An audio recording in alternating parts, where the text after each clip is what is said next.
भगवान विष्णु के श्राप के कारण माता लक्ष्मी के नौकरानी बनने से जुड़ी पौराणिक कथा।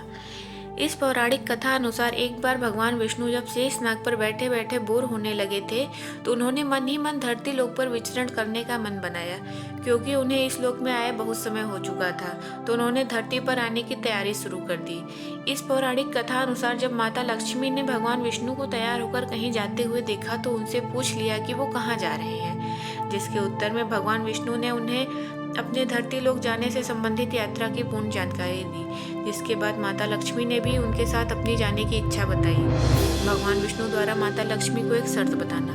माता लक्ष्मी की बात सुनकर भगवान विष्णु उन्हें अपने साथ ले जाने को तैयार हो गए, पर एक शर्त के साथ कि वो धरती लोक पर उत्तर दिशा की ओर बिल्कुल भी नहीं देखेंगी, जिसको माता लक्ष्मी ने बड़े हर्ष से स्वीकार कर लिया और दोनों धरती की ओर निकल गए। भगवान विष्णु और माता लक्ष्मी का धरती लोक पर आगमन। जब भगवान विष्णु और माता लक्ष्मी धरती लोक पर पहुंचे तो वहां का मौसम कुछ समय पूर्व हुई बारिश के कारण बहुत सुहावना हो रहा था। चारों ओर हरियाली और सूर्य देव की मध्यम मध्यम किरणों का नजारा देखते ही बन रहा था। माता लक्ष्मी द्वारा अपना वचन तोड़ना।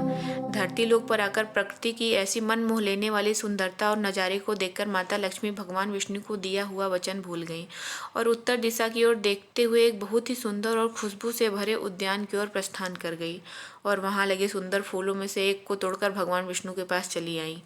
भगवान विष्णु द्वारा माता लक्ष्मी को श्राप दिया जाना। जब भगवान विष्णु माता लक्ष्मी के हाथ में उस बगीचे से तोड़ा हुआ सुंदर फूल देखते हैं तो बहुत दुखी और क्रोधित हो जाते हैं। उन्हें अपने द्वारा दिए गए वचन को याद दिलाते हैं। भगवान विष्णु की बात सुनकर माता लक्ष्मी को अपने द्वारा तोड़े हुए उस वचन और बिना किसी आज्ञा के उस सुंदर फूल को तोड़ने की गलती का एहसास होता है और अपनी भूल के लिए भगवान विष्णु से क्षमा मांगती हैं। पर भगवान विष्णु उन्हें क्षमा ना देकर उस गलती और भूल को पाप मानते हैं और उन्हें दंड के तौर पर श्राप देते हैं कि जिस माली के बगीचे से उन्होंने ये फूल उसकी बगैर आज्ञा के तोड़ा है, उसके घर पर माता लक्ष्मी को अगले 3 वर्षों तक नौकरानी बनकर अपनी गलती का पश्चाताप करना होगा, जिसके बाद भगवान विष्णु माता लक्ष्मी को बैकुंठ धाम वापस बुला लेंगे। माता लक्ष्मी द्वारा भगवान विष्णु के श्राप का मान रखना।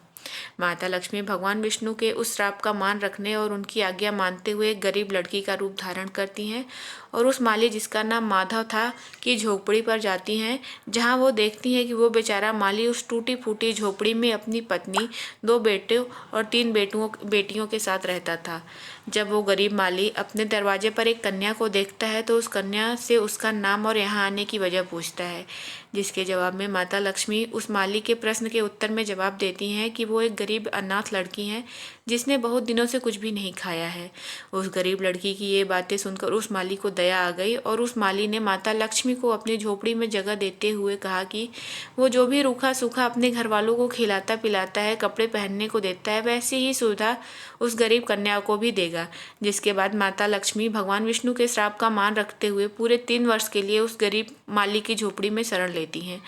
माता लक्ष्मी के गरीब कन्या के रूप में आने से गरीब माली की किस्मत बदली। माता लक्ष्मी के गरीब लड़की के रूप में उस माली की झोपड़ी में आते ही उस माली की किस्मत बदलने लगी। माँ लक्ष्मी के आते ही उस माली की अगले दिन से आय बढ़ गई, जिससे उसने एक गाय खरीदी और फिर धीरे धीरे उस माली ने जमीन खरीदकर अपना एक पक्का घर बनवा लिया और घर के सभी सदस्यों के लिए गहने, कपड़े और सुख सुविधा की सारी चीजें बना ली। वो गरीब माली माधव और उसका पूरा परिवार हमेशा ही उस गरीब लड़की के बारे में सोचते थे, जिसके आने के बाद उनकी किस्मत ही बदल गई थी। माता लक्ष्मी द्वारा श्राप की अवधि पूर्ण करने के बाद बैकुंठ धाम प्रस्थान किया जाना।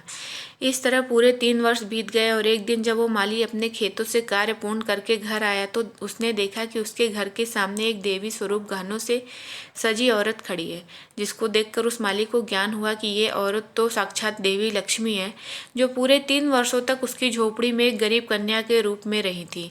वो तुरंत अपने परिवार को बुलाता है और माता लक्ष्मी से अपने द्वारा घर और खेतों में कराए गए पारिश्रमिक कार्यों के लिए क्षमा मांगने लगता है और माता लक्ष्मी उल्टा मुस्कुराते उस माली को पूरे परिवार को अच्छे और भले लोग बताती हैं और पूरे परिवार को सर्वदा धन संपन्न रहने का वरदान देकर अपने स्वामी भगवान विष्णु के द्वारा भेजे गए रथ में बैठकर बैकुंठ धाम की ओर प्रस्थान कर जाती हैं।